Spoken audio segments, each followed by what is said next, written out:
அக்ஷய், விஷ்ணு, பிரமா, சூரியன், முனியப்பன். சந்தோஷம் சந்தோஷம்.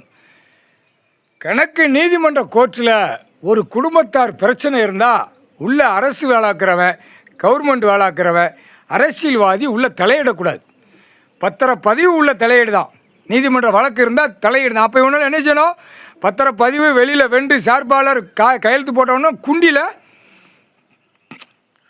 தின்னுட்டு கழிக்கான்ல, அந்த பணம் வாங்கி கழிக்கானப்பா. கோர்ட்டில் கிளப்பா, கோச்சார் ஆணிப்பெண்ணு கிளப்பா, தின்னுட்டு கழிக்கத்தானப்பா வேலை பண்ணுதான். அந்த வேலைக்கு உள்ள கணக்கு தண்டனை, தக்க தண்டனையாக நீதிமன்ற கோர்ட்டு கைலாசத்தில், இராணுவ நீதிமன்ற கோர்ட்டு கைலாசத்தில் போட்டார் கணக்கு.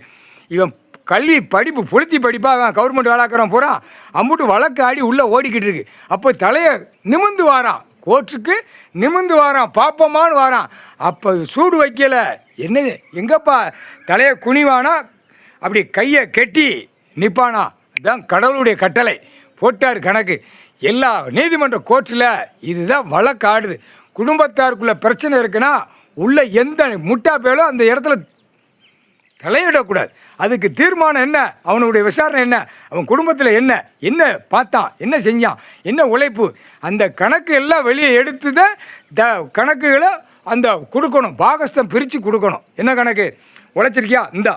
அப்போ ஏமாற்றி கையெழுத்து போட்டு கையெழுத்து வாங்கி பத்திரப்பதிஞ்சதுலேருந்து அவனை கண்டுபிடிக்கணும்.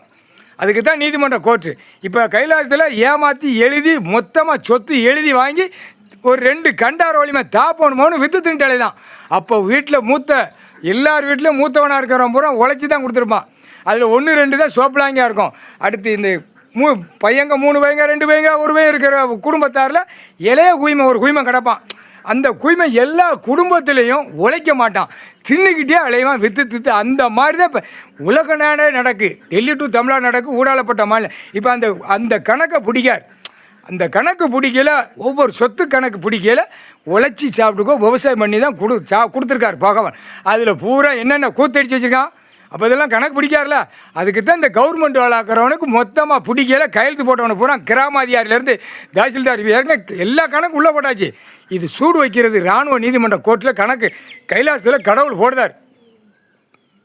கால் சத்தியம் அட்டா முட்டிக்க கவர்மெண்ட் வேலைக்கிறவன் சொத்து என்ன சேர்த்து வச்சுருக்கான்னு தெரியுமா?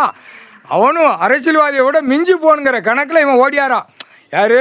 கவர்மெண்ட் வேலைக்கிறவன் இடத்துக்கு சம்மந்தப்பட்ட அதிகாரியை பேங்கிலேருந்து என்னென்ன சம்மந்தப்பட்ட கையெழுத்து போடணுமோ அத்தனையும் அந்த செத்த பேய் பேப்பரை வாங்கி நல்ல பொண்டாட்டியோட காலை 2 மேலே தூக்கி போடுதான்ப்பா. கோர்ட்டில் காலப்பா.